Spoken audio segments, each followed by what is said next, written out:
Hey listeners, do you ever feel like tipping has gotten completely out of control these days? Like everywhere you go, you're expected to add 15, 20, or even a 25% tip on top of your bill. It seems like tip creep is real and tipflation is running rampant. That's what we're going to talk about on today's show.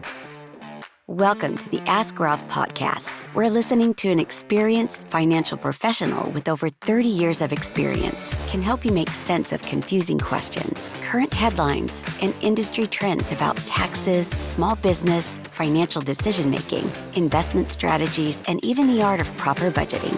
Ask Ralph makes the complex simple by sharing his real-world knowledge from a Christian perspective with all things financial. Now here's your host, Ralph Estep Jr. Welcome to our wacky and wild Wednesday show. I'm so glad you chose to join us. I just want to thank you for listening and supporting the program. Well, speaking of tipping, I had a bit of an issue this morning. Every morning I get up and do my morning exercise. I do what's called an inversion table. Helps with my back. Well, this morning I didn't check the strap and my inversion table went almost completely vertical. And needless to say, it was a little bit of a scary effort, but I was able to right myself. So coming to you this morning from the Estep Farm in the Saggio Accounting Studio, I've got myself back up in the correct direction. So let me put my podcaster hat and put down those overalls and the adding machine, and let's get into some financial wisdom from a Christian perspective. In today's episode, as I talked about, we're going to dive into the topic of out-of-control tipping. We're going to talk about what's causing it, how it impacts your finances, and most importantly, what you can do about it as a savvy Christian consumer. Buckle up because this is sure to be an interesting conversation. Before we get started, I want to remind you to subscribe to the show and join our email list. You do that at askralphpodcast.com so you don't miss tomorrow's show.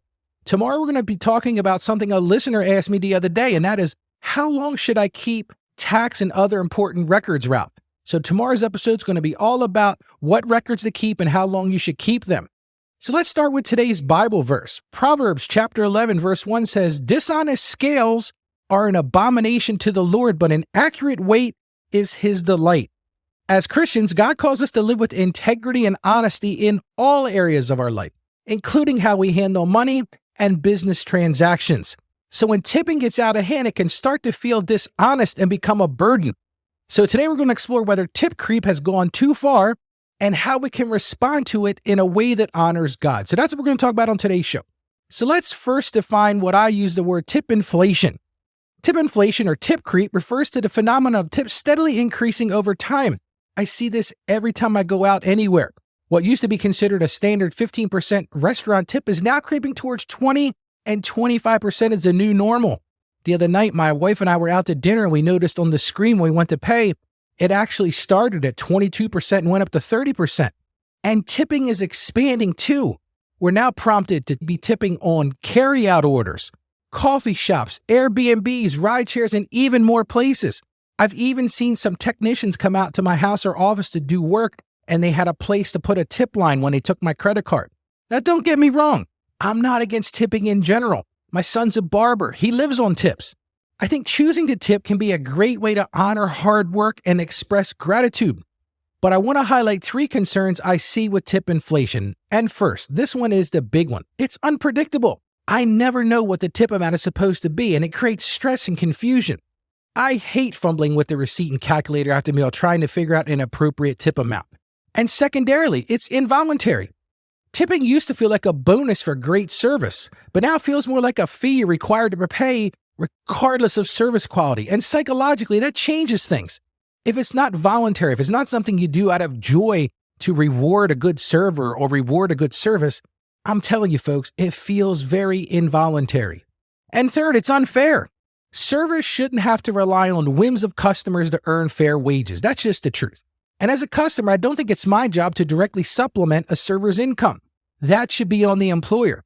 My wife and I went to Germany this past year, and it was a funny situation. One of the first nights we went to a restaurant, happened to be an American-style restaurant. We got to the end of the meal, and they presented the bill, and they said, "Okay, here's your bill," and I gave them the credit card. And then they came back out, and I put the tip on there like I would usually put. Well, and they didn't say a word to me. The next night, we went to an Italian restaurant there in Munich. And when I went to pay the bill, the owner said, "Oh, no, we don't tip here in this country. If you want to give them 20 or 30 cents, that's fine." He says, "But we pay a fair wage." So it was interesting. In light of these concerns, let's talk about what's driving tip creep.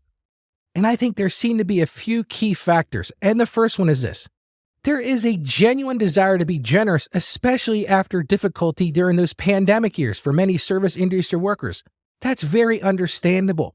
A lot of people had tough times during the pandemic in the service industry.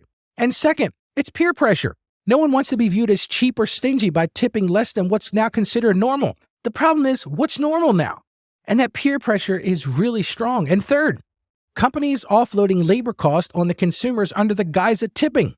What do I mean by that? For example, some coffee shops now ask for tips on simple orders when historically baristas were paid a standard hourly wage. That's a thing that's been a change. And we as the consumers are having those offloaded labor costs put on us. So the question is, what can we as Christians do in response? How can we walk this fine line between generosity and enabling unfair practices? I've got a few suggestions. These are my ideas of what you can do. And number one is educate yourself on reasonable tipping norms instead of blindly following ever-increasing trends. There are resources out there like emilypost.com that can provide tipping guidelines. Now, again, some of these are really subjective because it seems to be changing on a daily basis. Number two, consider tipping a percentage based on the server's wage, not just the total bill.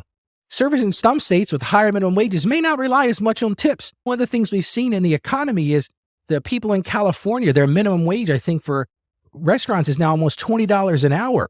So do they really need tips? And number three, if you can, have gracious conversations with restaurant managers about fair compensation for staff so the burden isn't solely on customers. Now, this might be a bit of a big ask, but I think it's a reasonable conversation to have. And number four, avoid peer pressure to overtip. Like I said, when we were presented that bill at the restaurant the other night, and I started off with 22%, and then it went to 25 and 30, then it said other. The peer pressure was pretty strong on that they want you to hit at least that 22%. But you got to be willing to go against the grain of tip creep inflation. It's just something you need to do. And number five, when possible, patronize no tipping establishments that build fair wages into their business model. There are some restaurants out there that actually do this. Like I said, we found that in Germany when we were traveling in Munich and in Berlin. Number six, contact your legislators in support of measures that require employers to pay reasonable wages. This makes tips truly optional again, and that's what they should be. Now, on a side note, some of you may be thinking, but what if I don't tip the new higher amounts and get bad service next time? That's a legitimate question. Actually, here in Middletown, Delaware, there was a story on Facebook a month or two ago about a server who actually chased a customer out the door and into the parking lot, complaining about how badly they tipped on that particular meal. Now, I don't think that's the right way to handle it. So this concern is understandable. So here's a few thoughts about how to avoid that stigma. First, remember this.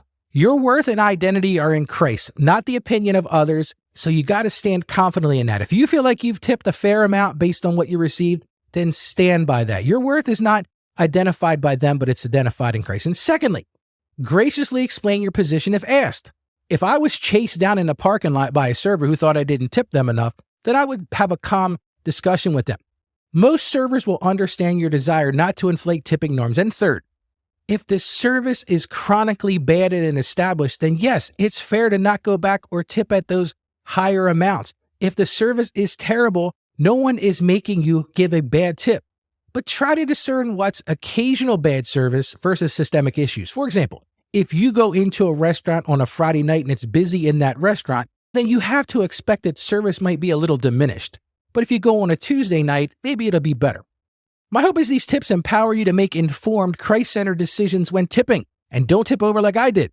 We don't need to just go along with tip inflation or react self-righteously. As believers, we can thoughtfully take the middle road, generously giving what we can while also advocating for fair, ethical business practices. In closing, I got a question for you. Which of these action steps resonates most with you today? How might God be calling you to apply it? Please visit our website at askroutpodcast.com to share your thoughts and start a discussion and learn more. I truly pray this discussion has been insightful for you. Tipping may feel trivial sometimes, but how we handle money reveals much about our hearts. My prayer is that, like Christ, we learn to use resources generously and fairly for the glory of God alone.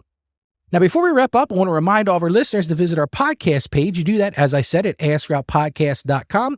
There you can leave a review, share your thoughts, or even send a message. Tell us about those tipping experiences that you're seeing and maybe we'll have another review of those things on the show.